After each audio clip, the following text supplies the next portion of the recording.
Yo, yo, yo, yo, yo, yo, yo, yo, yo.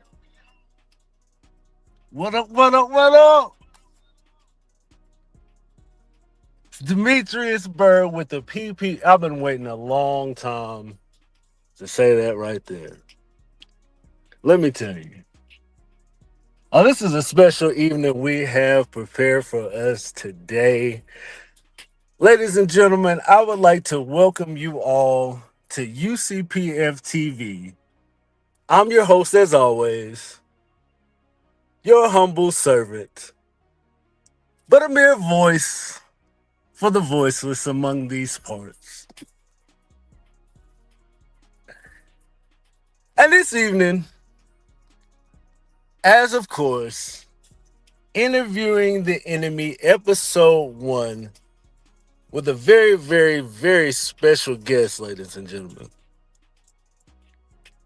I'm extremely excited for the gentleman that we have today. So without further ado, I welcome you all to UCPF TV. Let's go. Following presentation is the product UCPF-TV presented to you by Dogside Entertainment. Thanks for watching.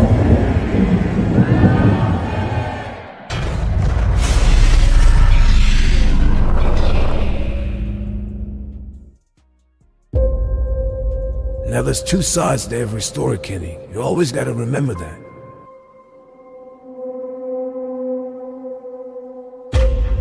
You see, good guys can always go bad, especially when they get pushed too far.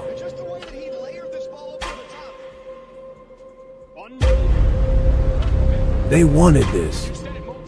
We told them the truth, and they pushed us right into the darkness. Now they're afraid of the dark. I will stride across their bones and bask in the glow. Madness, as you know, is like all it takes is a little push. Return of 19 yards across the 25, and he's in trouble.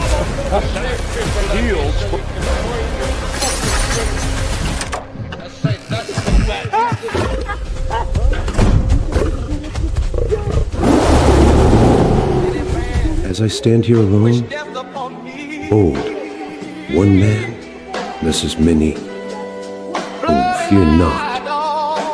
My words and my shield, my sword, my true. And with these two, burns all down. Commander 336, scorch the. Commander, this is General Kenny. These boys are gonna need some help down here. You got them on the run. Over.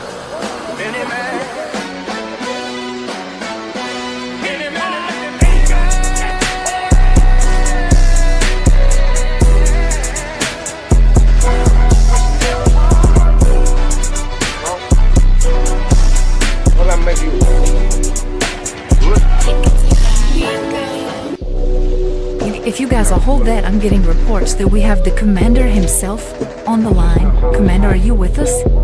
Yes, Joy, I'm with you. Hope you're doing well. Thanks, Commander. We're gonna get right to it.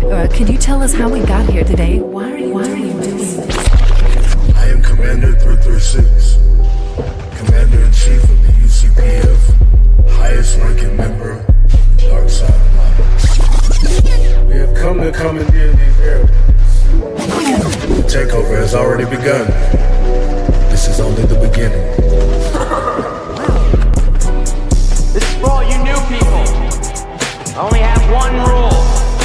Everyone fights. No one quits. Don't do your job, I'll kill you myself. Do you get me? Welcome to the Roughneck. Greetings, Roughnecks.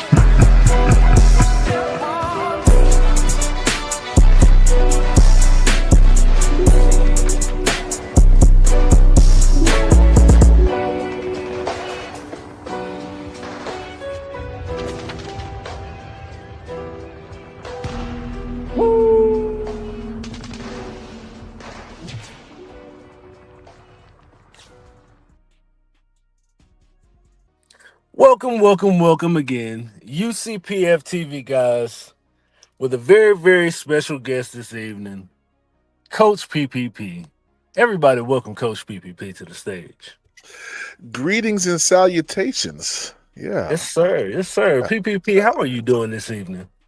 Oh man, I'm great. I'm elated. So glad to be over here. I'm excited. When you asked me to do this, man, there was no hesitation at all. I said exactly what I wanted to say, which was let's do it. And I'm grateful to be over here. I grew up in Miami. That is the dark side. I'm not. Oh, really? Oh yeah. I'm used to being on the dark side. Yeah. Well, I'm glad you said that, PPP. Let's take a look at PPP through the eyes of the UCPF, everyone. Yeah.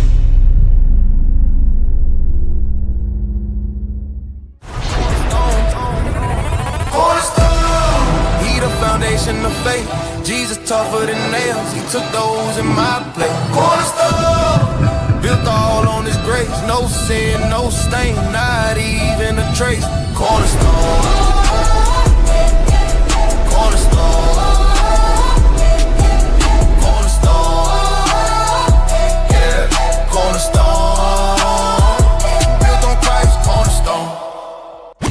Try to build all hype, I build all truth.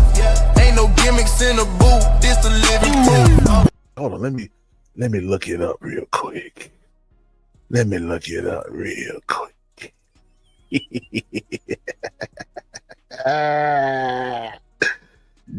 nigga gone. Let me see what his height is. Let's see.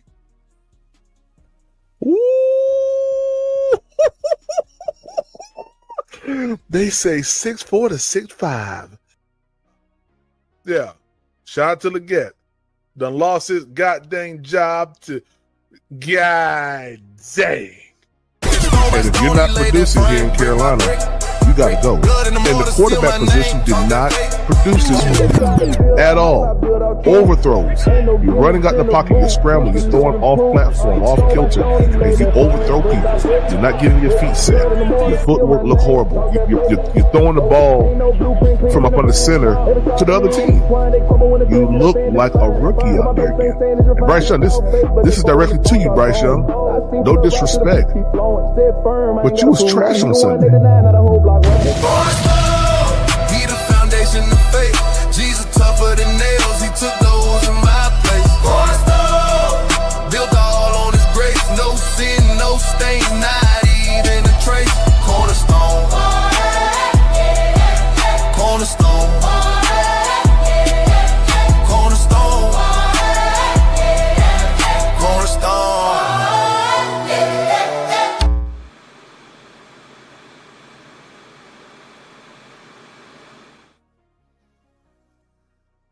Man, wow. That Miami? That was when you said when I said God.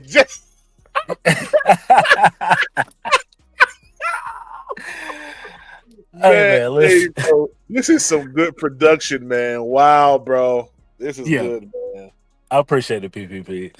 So you being a definitely not far from controversy. Yeah, and I assume that you've taken flights before, right? You're traveling, man. You've been on a plane before. Yeah, absolutely, I have. Right. So when you're on a plane, I assume that about the cruising altitude is somewhere around 30,000 feet, maybe, right? Yeah, lower end. Yeah, 30 to 38. Yeah, somewhere around there. Yeah, right. You get to get a good look at the landscape, right? Yeah, you can see the property lines while you're up there. Yeah. Facts. Could you give me your 30,000 foot view of the Carolina Panthers right now? What you see, what you expect? Yeah, no, I actually can. I actually just did this a couple days ago. Coach PPP was about 30,000 feet in the air, looking at the draft, and that's easy. So my 30,000 feet aspect or outlook for the Carolina Panthers is a team that's ascending, and we've seen that over the past couple of years. And the one thing about plausibility that it must be based on accurate facts, and The accurate fact about the Carolina Panthers is they've done nothing but gone up on the charts ever since 2023.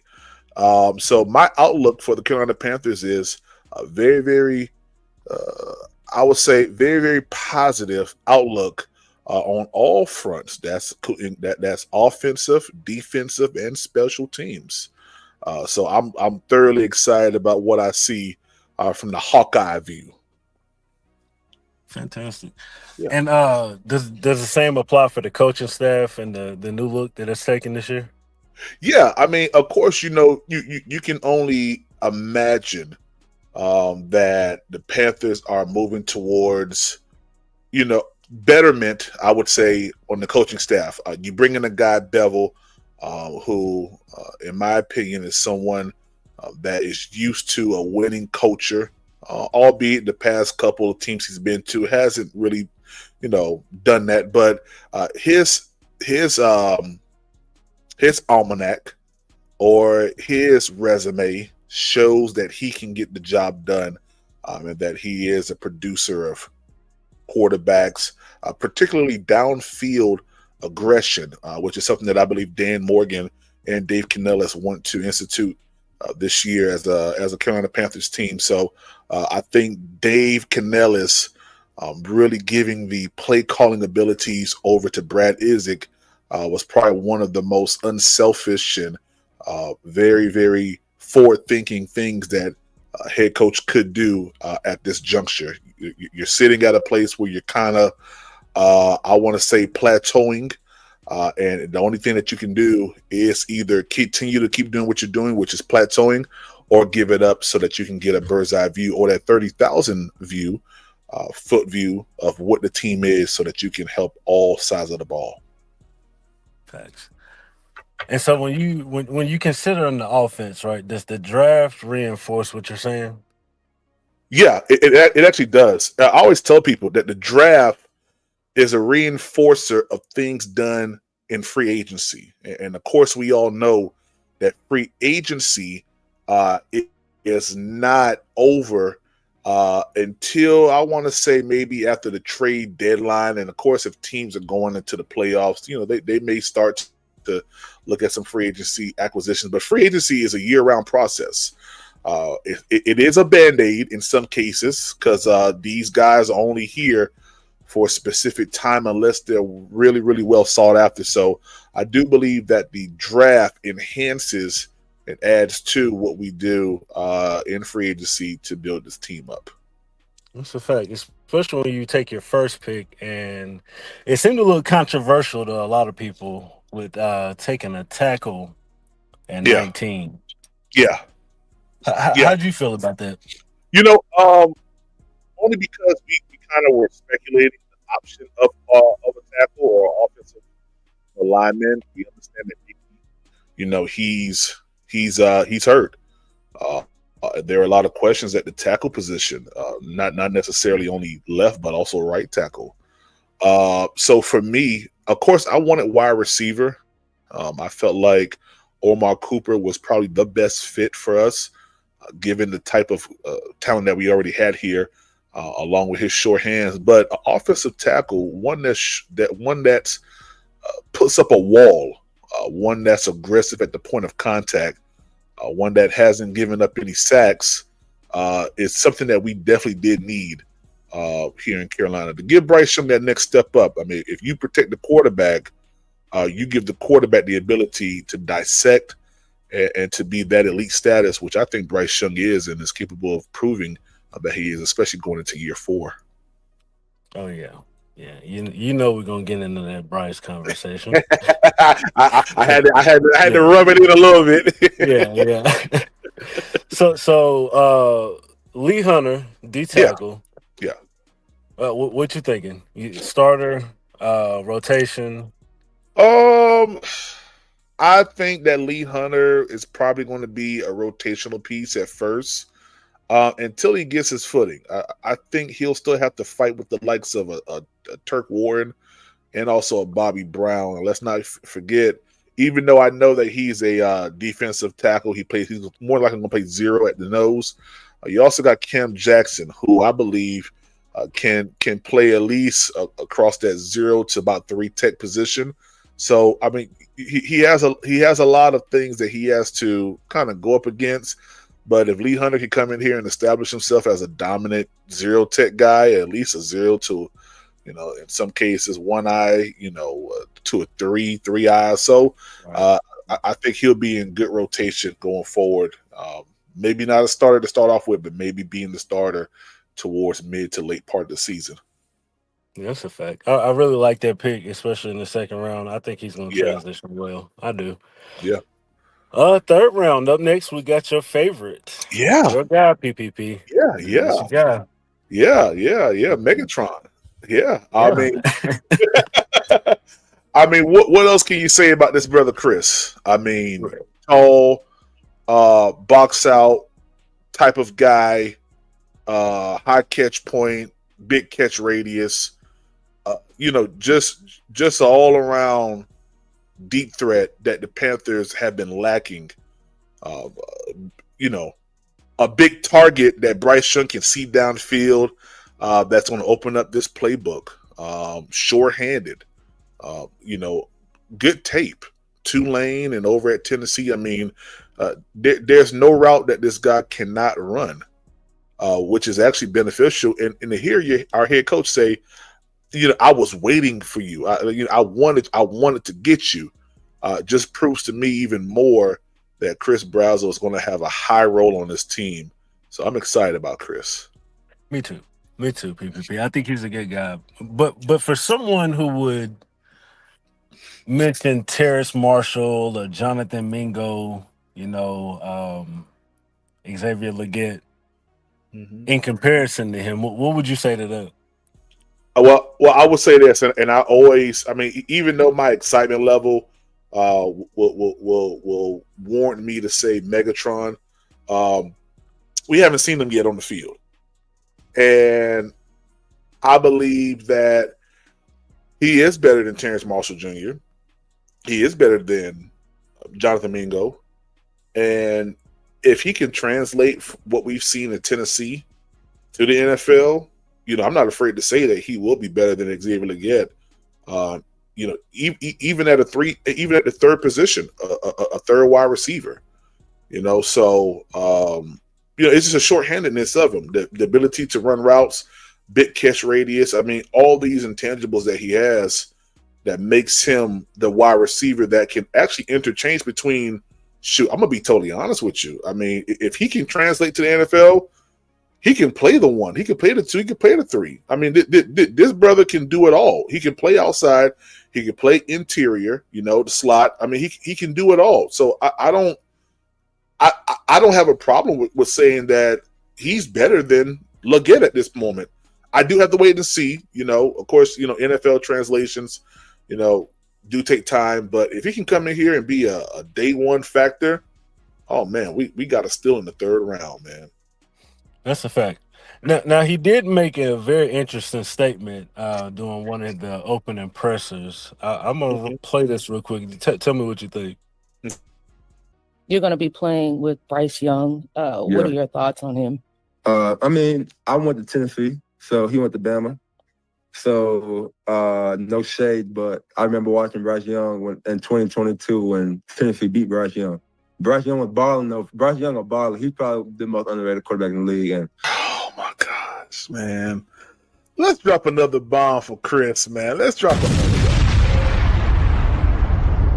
bomb. Man, hey, listen. Is that how my bomb sound? Yeah, that's it. you never heard your bomb play back? No, I have, but it sounds less aggressive than that. That sounded wow. That's how I be sounding to y'all. That might have been that might have been the edit. Yeah, that was probably me. Oh, okay, that makes sound like an atomic bomb, man. Right. So the interesting thing to me is it's 2026. We just came out of the 2025 season, right? Mm-hmm. Why do you think that he went back to 22 to talk about how good Bryce Young was? That was a very, very pivotal year for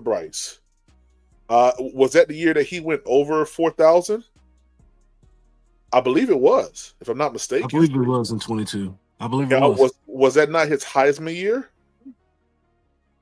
It may have been, yeah. I believe it was his Heisman year. So yeah, I mean, when you, it's just like us. Like when we talk about Cam Newton, the first thing that we go back to is 2015, the best year that we remember our starting quarterback playing at an all world level. So I think Chris remembering and seeing Bryce Young play like that, even though they did lose, you know, it was just the aspect of seeing this guy who was basically at the top of the college world perform at a high level. So I mean, you just don't forget things like that. So I think that's the reason why he kind of went back to 2022, you know, to that game. Right. I understand. Mm-hmm. I think he went back a little far, you know, to say he's one of the most underrated quarterbacks in the league. Mm-hmm. But I digress. Okay. I mean, can you blame him though? Because, like, I mean, watching Bryce Young leave Alabama and transition to the NFL, you know, of course, we just did the show the other day about how the Panthers sabotaged Bryce Young, set him up to fail with the crazy coaching staff and players around him that didn't suit Bryce Young, that didn't help him out, that wasn't a factor for him. So he knows what Bryce Young can be when given talent. So, and guess what? Chris is that talent. So Chris is basically saying, yeah, I know what he can. I know what he can be. I know what he is. 2022 was his best year. I believe he recorded over 40 something, 4,000 passing yards, and Heisman winner. So now that we got Chris Brazzell, I mean, the sky's the limit, in my opinion, for what Bryce will do and can do in his upcoming season. Yeah, I'm gonna agree. As far as Brazzell's concerned, I'll watch some of his tape. He is the type of receiver, I guess you would say, that we don't necessarily have the big body, the height, and the speed, you know, to get downfield. So I think he definitely does present something slightly different than the rest of them, because he is taller than Xavier Legette. He is. Yeah, absolutely. Big catch radius, you know, uses his body to box out DBs and uses it as leverage to control. You can say control the narrative of that play. Like there's plenty of times where it's like, okay, the ball's underthrown, but because his big frame blocks out and he's so length, he has length to him. Right. You know, he kind of dictates what happens. And if you're a smaller DB, if you're up under 6 feet, good luck. good luck, bro. That's a fact. He's the height of Tedderall with the speed of Xavier. You know what I mean? And he's got the body to match. So it's definitely going to be interesting to see. You know, especially if he can get on the field. In the hands of Coker. Well, we'll see about that. Coker's got a pretty high catch radius. That's all I'm gonna say. Yeah. Right. So Brazzell and the rest of these rookies are coming in PPP with some very, very high expectations, according to you. Right. Yeah. You have been on record saying that the Panthers are building a dynasty. Yes.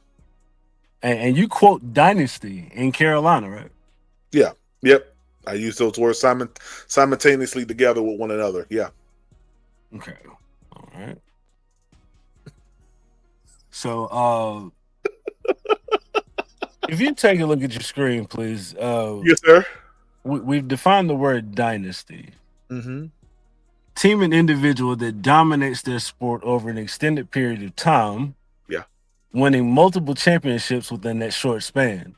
Yes. Key principles of a dynasty: multiple championships in a short window. Correct. Sustained dominance. Right? Yeah. And a common core. Correct. Okay. Right. You want me to elaborate? Yeah, sure, please. Yeah. So the one thing that I did say was we are building or creating a dynasty. Did I not say that? Right. Therefore, it has not been seen yet. And y'all know my favorite phrase. If you can't see what you see, you'll never see what's being shown.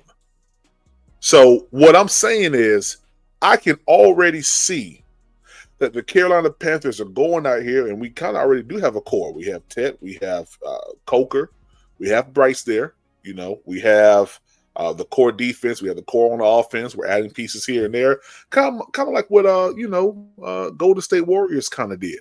The only thing right now is I'm on the front side of the Golden State Warriors dynasty, where you see the potential, but you haven't seen the correlating championships. I believe that this year, the Carolina Panthers are making it to that old bowl game. I've been on record saying that. So I believe that the sustained success is being cultivated and is being curated right now in Carolina to make this dynasty epiphany that I do have come to fruition.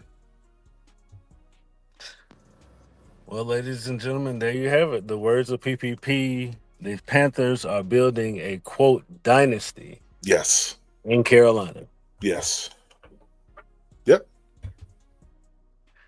And you're on the foresight of things, right? So you seeing this dynasty being built before it's even happening, right? You're seeing it form right in front of our eyes, right? Right in front of our eyes. I see what's not being shown right now. Yep, I do. Do you believe that the Panthers have the contributing factors as far as the pieces are on this team to build that dynasty? Sure. Yeah, I do. So, in order for you to have, especially in football, a dynasty, you have to have a cerebral quarterback.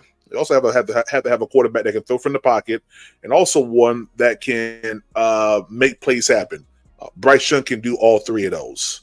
Then you want to have talent around him, which we do have, which is Teddy McMillan, Jalen Coker, now Chris Brazzell. They did go ahead and they brought back John Mechie. We do have all other contributing wide receivers on the team as well. Then you must have a decent run game. And I believe that the Panthers do have that. Chuba Hubbard, before he got injured, was over 1,000 yards rushing in 2024. Didn't get injured. This past season, he probably would have put up better numbers. And I believe if he didn't get injured in the last two games of 2024, he probably would have been close to 1,500 yards rushing. Then you go and you bring an A.J. Dillon in here, someone that is, in my opinion, a power back, one that's going to go up between that A and that B gap, one that has hands that can catch out the backfield. So, you have a guy that can be utilized in more than just one spot on the field. And then we turn our attention over to the tight ends. I believe the tight end room is going to be a little bit better. I do believe that they're going to maybe make one more free agency acquisition, somewhere, maybe tight end, maybe wide receiver. We'll see. I'm not too sure, but I do believe that is going to happen. David Njoku is still out there. That is a option as well. But you also have Mitchell Evans and you have Tommy Tremble. There aren't slouches. I don't know about Jadavion Sanders. He kind of took a step back to me, this past season, especially with losing so much weight and then breaking his ankle. Now, defensively, the Panthers just totally upgraded. I mean, last year, the Super Bowl winning Seahawks had only scored 3 points up into the third quarter against a defense that we didn't think was worth anything, to a certain extent. But not only that, we played a Rams team with the same defense that was missing Morig, that was missing Horn, that was missing some other players, backup linebackers, and gave the Rams a fit in that game. So all we've done is enhance both sides of the ball. And you still kept your core pieces. You still have Derek Brown. You still have J.C. Horn. Mike Jackson is a guy. I mean, Morig, you got Ransom. You add Floyd. You add Phillips. You go out there and you bring the fridge in. You still got Mr. Laydown himself. So I'm actually excited about what the Panthers are doing. And let's not forget that offensive line is Robert Hunt, Damian Lewis. You bring in a center. You bring in a tackle. You still got Taylor Moton. We have a little bit more depth right now inside of the offensive line room, and I still believe that they're going to go out there and bring Jake Curhan back into the fold. So I don't have no worries about this team going into 2026. My only thought process right now is how many wins can we get over 9? Because I believe the Panthers are sitting at 9+ right now. Dynasty being built. Carolina Panthers to the Super Bowl. That old bowl game, you finally said the name of it. Yeah. That old bowl. You know, I say old bowl game from here and there, but y'all know what time it is. Shout out to SC Panther Boys 803. He says, you heard what he said. 336 Tom has a big mouth. Tell him, PPP. A big old mouth. That is a fact. That is Yeah. a fact. Tom got a big mouth, and we're going to be here. So for everybody that was wondering, tonight is not the indictment of PPP. That is a later episode. That might be a year from now or two, but it's already the indictment of PPP is definitely coming. Yeah, we're gonna hold him to it. So let's check out what Dave Canales has to say here. I think you agreed, right? Let's do this. That puts us into these one-score games late. Bryce will come through and he'll win for us because he's got that character. You know, Dan Morgan and I have talked about this whole time. Like, if we can build a team that puts us into these one-score games late, Bryce will come through and he'll win for us because he's got that character. He's got that killer instinct and that finish mentality about him. That if we can collectively do that and get him to high-stakes games, he'll perform well. And that playoff game was the first example of that, where we got him to this high-stakes moment at home, and he excelled, and he played excellently throughout the game. You got dang right he did.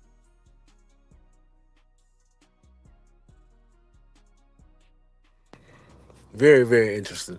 So for you and everyone else, PPP, I'm gonna play that one more time. Listen closely, right? Yep. We're gonna listen closely. Run that one more time. That puts us into these one-score games late. Bryce will come through and he'll win for us because he's got that character.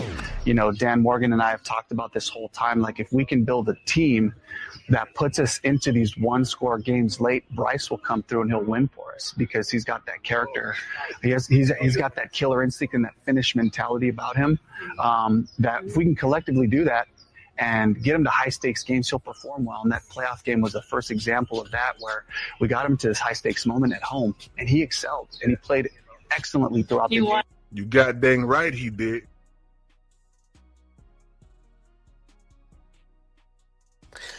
Now, PPP, are you sure you would like to stand by that? Yes, I would. Yeah. No, go ahead. I would. Okay, so a couple things, right? A couple interesting takes there. So my head coach said the word "if" a lot of times there. Yeah. He said "if" a lot.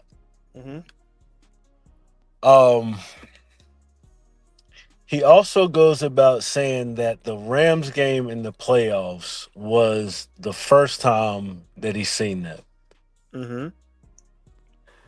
Now, mind you, he's been his coach for 2 full years, and the very last game that you've seen him in 2 full years is the first time that you've seen him in that manner. Yeah. You take no concern with that at all? No, none at all. None. You know, the beautiful thing about the English language is this. You can derive a lot from it. You can set it up in a certain way that when said the proper way, it magnifies the thing, the place. It does that. The word "if," because you brought up the word "if." Yeah. The word "if" is a conditional clause. If Bryce Young is in these late game situations, I feel. So what that does is that puts a lot of trust in Bryce Young in a situation. If he's in it, I ain't got to worry. See, that's the beautiful thing about the English language. See, Dave is really showing us that he has no concerns about Bryce Young in these situations, because if he's in it, I trust him enough for the outcome to be positive, because I've seen him do it before. That's all that is. It's a lot of ifs, but the ifs mean I trust him, because if I'm saying that he's going to bring a positive outcome at the end, that means that if isn't a sign of doubt, it's a sign of trust. That's what it is. Now, in regards to the way that he used the word "if" in this situation, it leaves a lot to be desired. So on the back end, if he's not in these situations, how do we speak to the outcome there? Well, I think you have to look at it from both sides. If he's not in that situation, which way are you leaning towards? Because the only thing we can go off of is what Dave Canella said. Now, we could make up a hypothetical situation. Let's say Bryce Young is in a game where he's winning 35-10. I have a lot of confidence that the Panthers aren't going to pull in Atlanta. Shout out 28-3. But in recent times, which is so wonderful that we can actually go back and look at it, it's very few far and in between that we've seen Bryce Young on the opposite side of a losing scoreboard to that magnitude.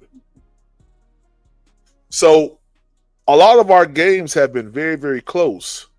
It's very, very rare that we're so far down that by the third quarter you give up.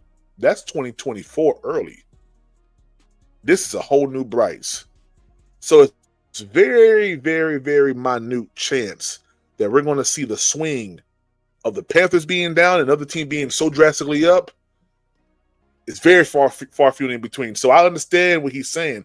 Bryce Young is in a company where he's going to have to go toe-to-toe with quarterbacks like a Matthew Stafford, like a Sam Darnold, like a Josh Allen, like a Lamar Jackson, like a Bo Nix, like a Caleb Williams. And the score is going to be close. Who do you trust? Dave trusts Bryce. A lot of our games are close. Yeah, and Dave trusts Bryce. I believe that it was either 6 of 8 or 7 of 8 of our wins this past year were won by 3 points. Yeah. It happens like that. And I don't believe our losses were the same. So the margin of error for winning for this team isn't huge. It's not huge for a lot of teams. Yeah, it's not. Which is why the Super Bowl prediction is going to be hard to stand on, in my opinion. And the only reason why I say that is you win the majority of your game by 3 points, meaning that a lot of things have to go right in order for you to be in that position, especially when it's not a 50-53 game. You're talking about a 20-23, 16-13 type game. A lot of things have to go right every single week in order for us to make that happen, right? No, not necessarily. You just need the right things to happen at the right time. Weekly, yeah. Mm-hmm. Do you feel like that's sustainable as far as building a dynasty? Yes, I do. You can't because yeah, absolutely. See, the thing that we have to understand is that a dynasty does not mean that they just run off with games and there's a huge margin of defeat. No. It's knowing how to win a game. It's knowing what to do to keep yourself in a game. There's plenty of times where the dynasty, and I'll go back to Golden State was down all the way into the third, fourth quarter. And then at some point, a switch just flipped. And you see Steph Curry, Klay Thompson, Jordan Poole, Draymond Green, Iguodala. You see all these guys just a switch just turns on. They didn't run away with the game. On paper, Steph and Klay, Splash Brothers, they could put up 80 together. But there's times where they're going to be going back and forth, right, with the other team. But the thing that separates them is the same thing that Dave Canellis is saying about Bryce Young. You get him in late game situations, that switch turns on. So I have a lot of confidence in Bryce Young going forward, especially in late game situations, while the dynasty is being built.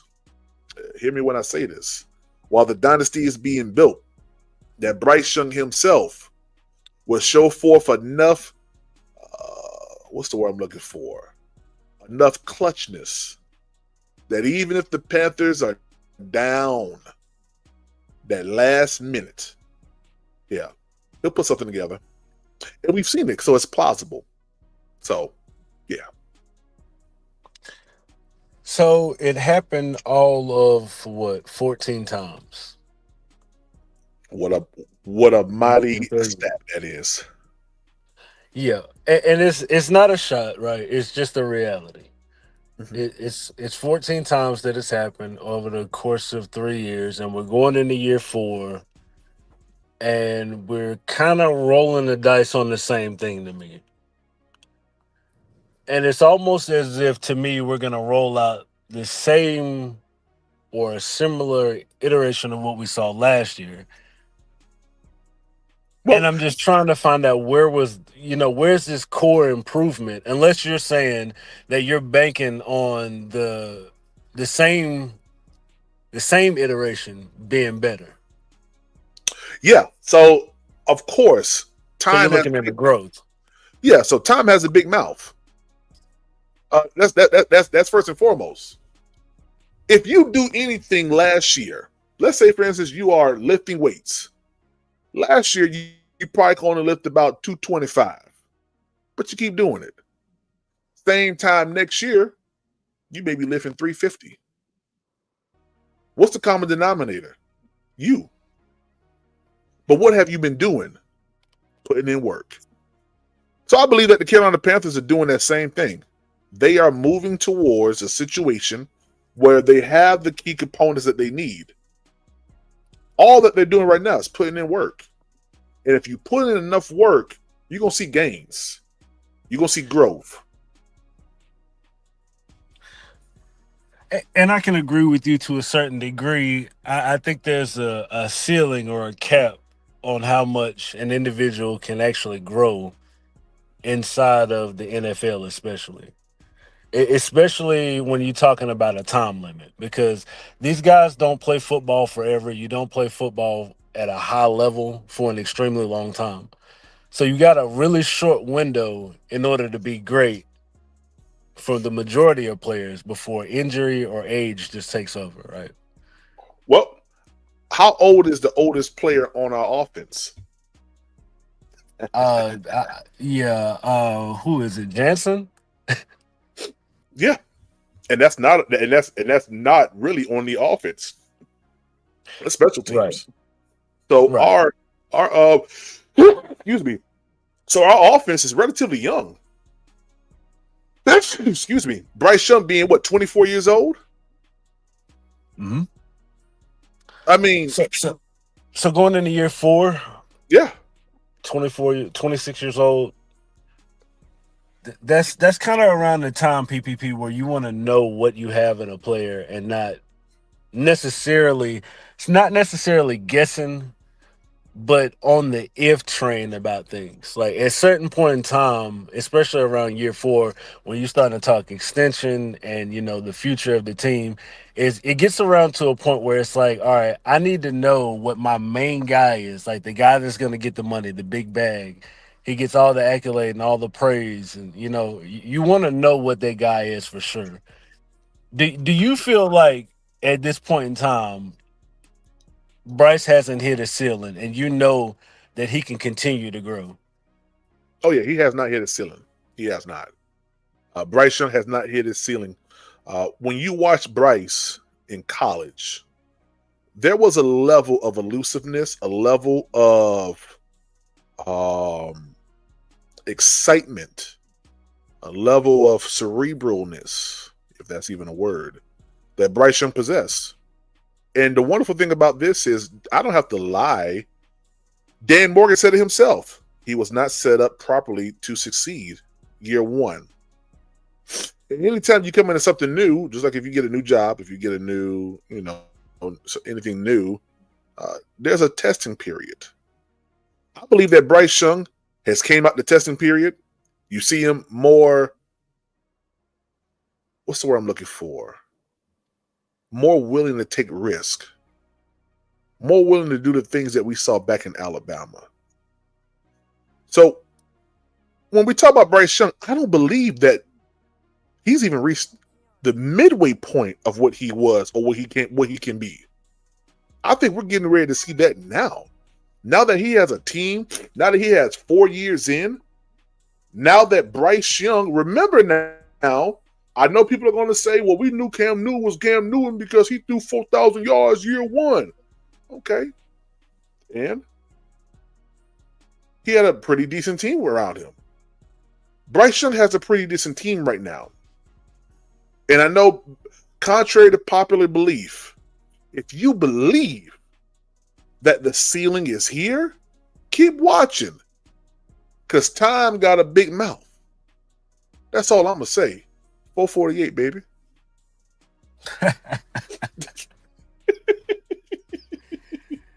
Oh, man. No, you did not. The 448.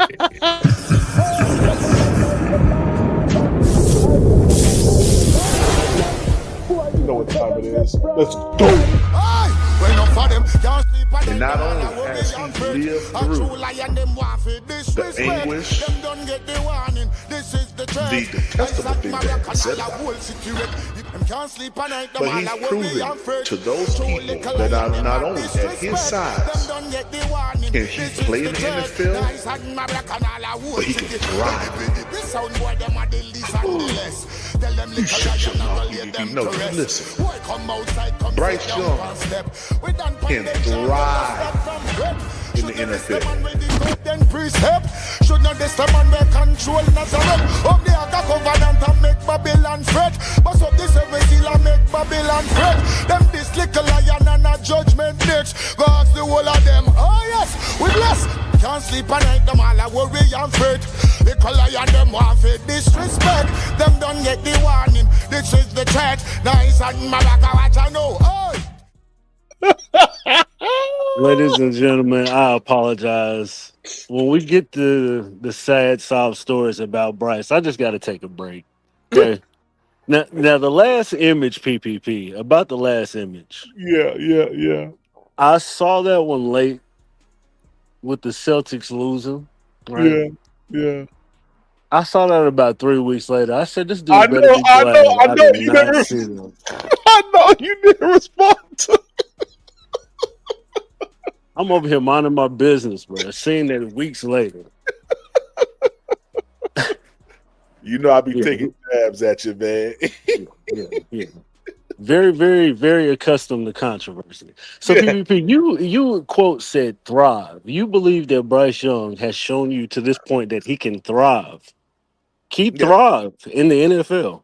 Yeah, not only can he play in the NFL, my exact words was he could thrive in the NFL. Yeah. What has shown you to this point that he can thrive? Yeah, absolutely.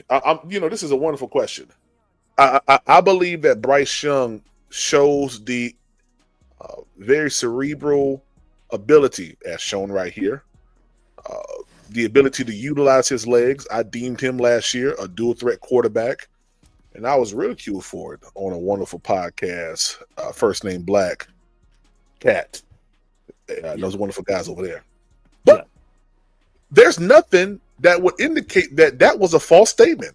Because when you show highlights like this, him breaking out of collapsed pockets, him utilizing his legs, that is not only a great attribute of a quarterback, but it's an attribute of a quarterback that we have here on this team. One that can utilize his legs to move the chains, one that's cerebral enough to understand timing of when the pocket is breaking down, one that is stepping up into the pocket and making elite passes, one that is, just an all-around good guy, man. Someone that's a team player. Look at that. That's cat-like reflexes. Yeah, I said it. Cat-like reflexes. And even though his stature may be smaller than what most people would want, the brother's strong. Ankle injury. Atlanta, 448. Still came out there and played. You don't just make that type of stuff up. That has to be in you. If Bryce Young was so small, like people claim he was, we wouldn't have seen that type of performance out of him. We wouldn't have seen Week 18 happen the way that it happened in 2024. We wouldn't see the Atlanta game this year. We wouldn't have seen the game against the Rams happen this year, the wild card game. I mean, so listen, it's things like that. Even this pass here against the Rams to Coker, elite pass. Look at him. Elite pass, man. So I'm all in on Bryce Young. That's another one right there to Atlanta, to Xavier Legette. Yeah. So listen, I'm happy for Bryce Young. I'm glad he's our quarterback. The brother is. Look at this. Yeah, that's a beautiful pass. Yep, beautiful pass. Yeah, and he's definitely shown PPP that he can play in the NFL. But a lot of people like to speak to his inconsistent play, right? Right. And I think that's one of the major concerns for a lot of people. He has shown the flashes, and I think everybody has, to this point admitted that. But what do you say to his inconsistencies, his downs? Because his highs can be really high, like you spoke to the 448, the Rams game. You can see him play at high levels at certain times. Right. But his lows and his average, right, can be so low sometimes that it frustrates a lot of people. Yeah, no, absolutely. I totally understand. And even a game this year that really frustrated me with Bryce Young was the New Orleans Saints game at home. That was a very frustrating game for me. Just opportunities that were missed. I don't know what, the type of looks that Bryce Young was getting from that New Orleans Saints team and the pressure that was being accumulated. But the highs are highs, the lows are lows. The inconsistencies are an issue. But I believe that any quarterback would say they need to be more consistent. They need to be more accurate. They need to be able to look at this a little bit better, look at that a little bit better. I mean, that just comes with the game. There are some quarterbacks where things have been just a little bit more easier. That doesn't mean that they are, world light years ahead of anybody else. They just may have just a better system for what they're up against at that moment. But every quarterback has had a bad game, and some of them has had consecutive bad games where people have said stuff about them. I think it's because we highlight our quarterback because this is our team. But every quarterback has a bad game, multiple of them. So, yeah, I mean, Bryce Young will tell you himself that he needs to clean up certain things and do certain things a little bit better. And as long as you have that mentality, which is called a growth mentality, oh my gosh, Adam Thielen. Oh my gosh. I know, man. I know. That was my guy too, PPP. It was. Man, I did not want that nigga to go, man. I know. But I think we're at the point now where I think you can accept it. Yeah, you can accept it now, but I mean, I would still take an Adam Thielen right now on the team. I ain't gonna lie to you. I would right now. I would take an Adam Thielen. No lies. No, we got 15 wide receivers, I believe. So yeah, we do. I don't know what he's gonna be doing on the team, but I guess you could take him. Who, Adam? Shoot. Yeah. Put Adam in the slot right now. So what you think, PPP? You coming into this season full-fledged faithful behind Bryce Young. Through all the inconsistencies, everything that you've seen, you're standing on the growth, right? You're standing on this growth that you've seen.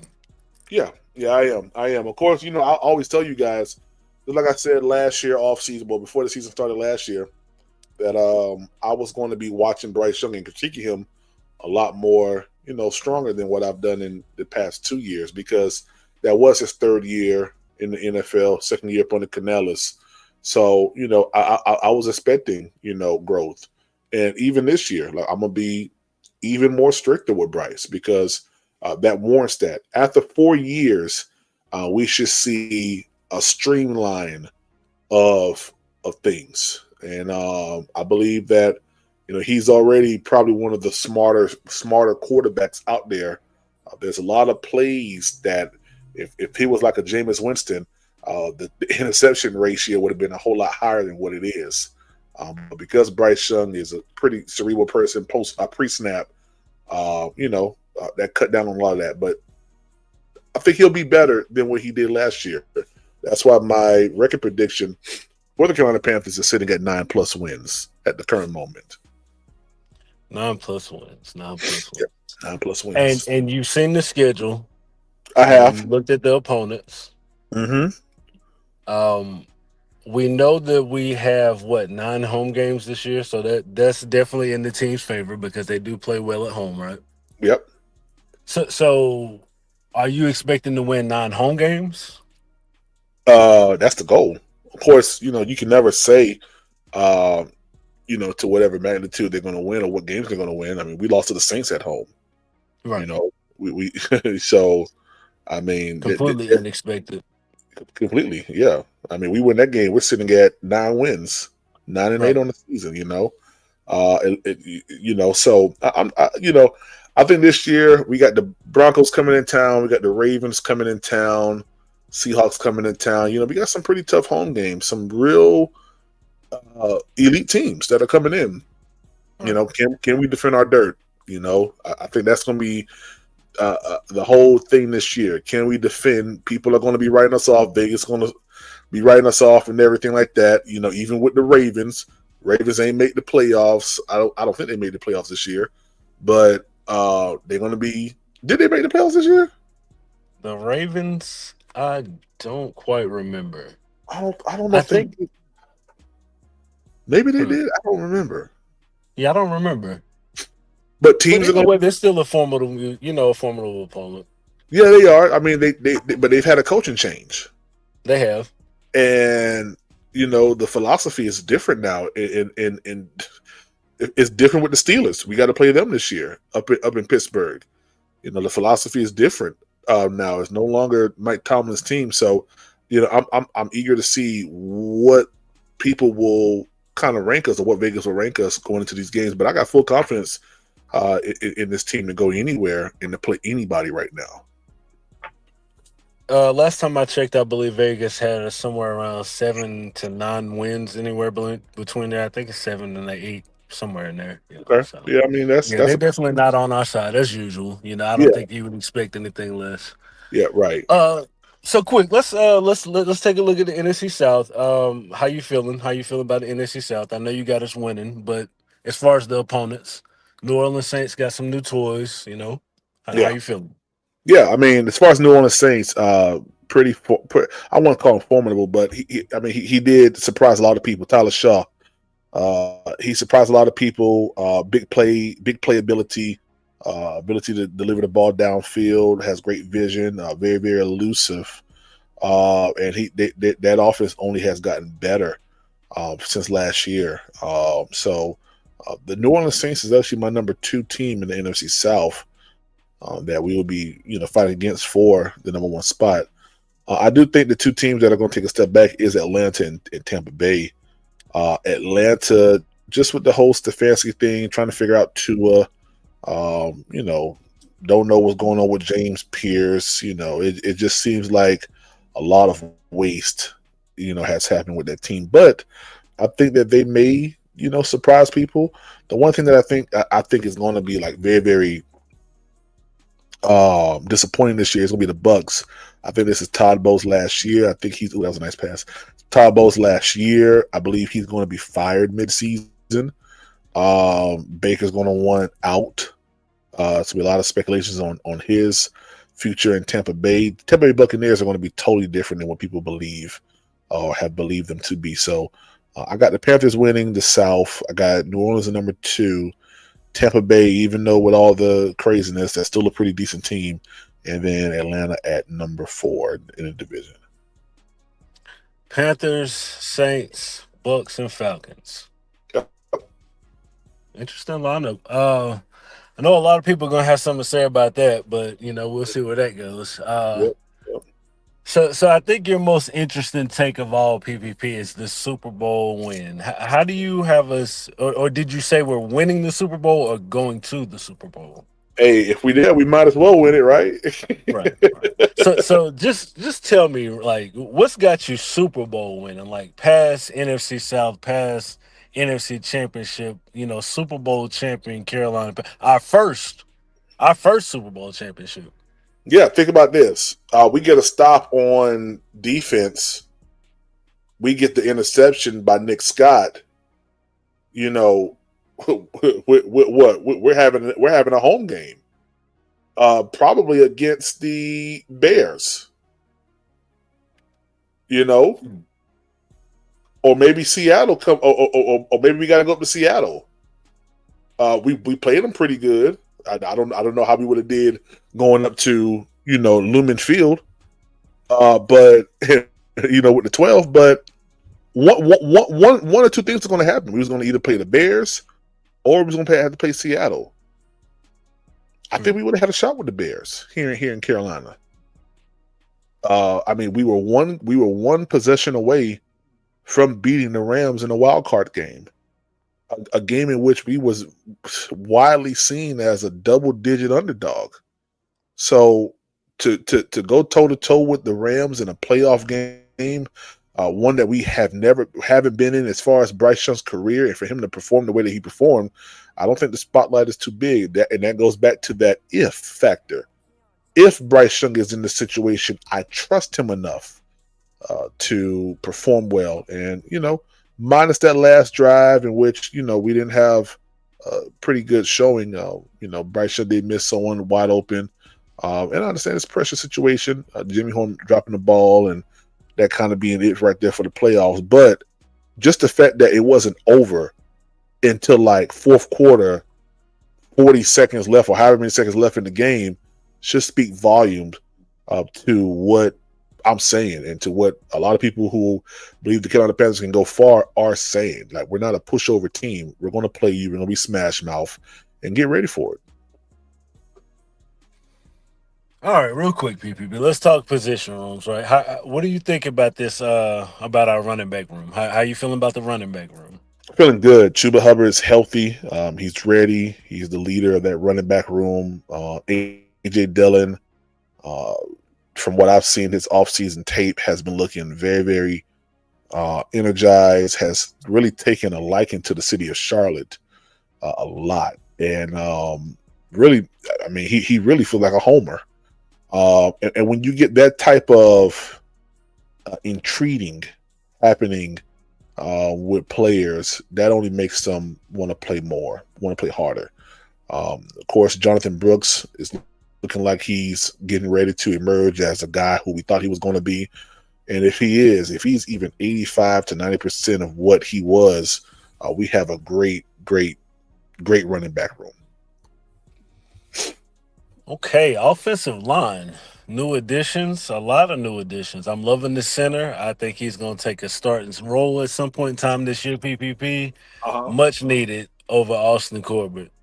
Yeah, no, absolutely. I believe Austin Corbett was the Achilles heel. For this team, especially in the first two games, i.e., the Arizona Cardinals game, week 2. Yeah. Let two big pressures go through. Bryce Young fumbling the ball, got right in his face. Austin Corbett just was not in the past 2 seasons was just not the guy to put at center.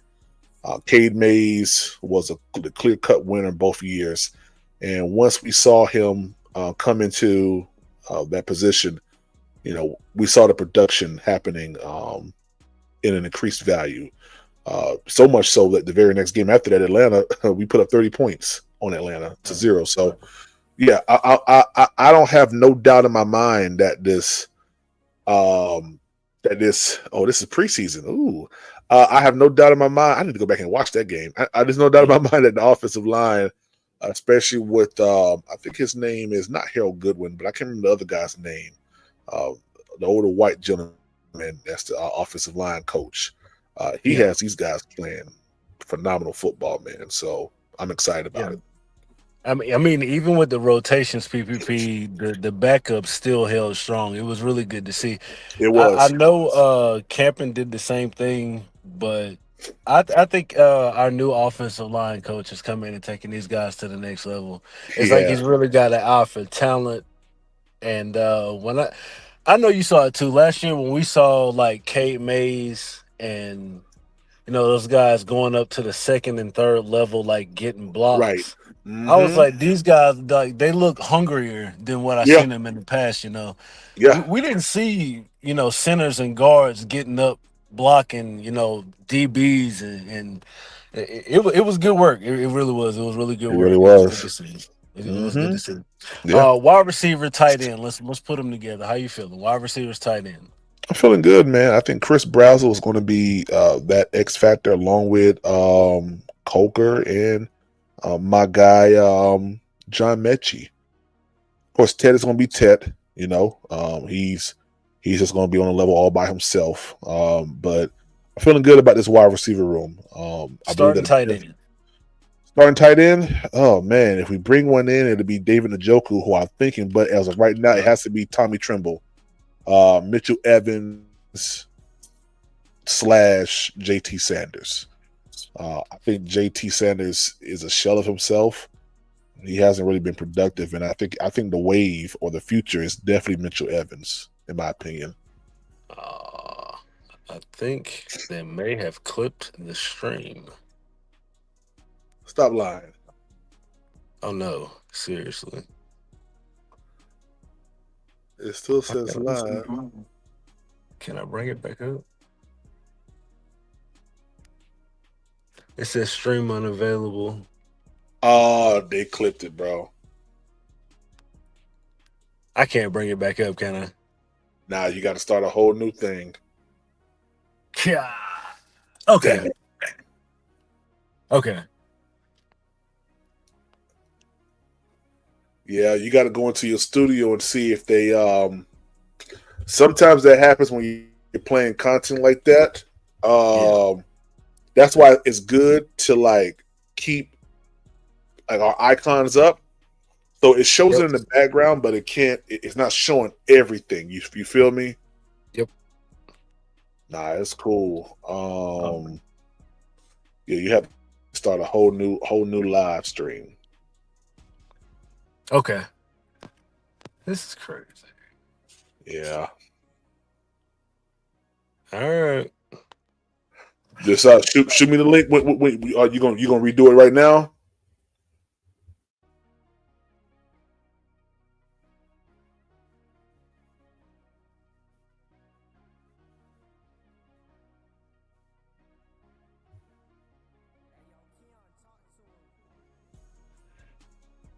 Three. Yo. You gonna restart it? Yeah, I'm gonna start it back up. Okay, just shoot me the link, okay? Bet. You think darkness is your ally?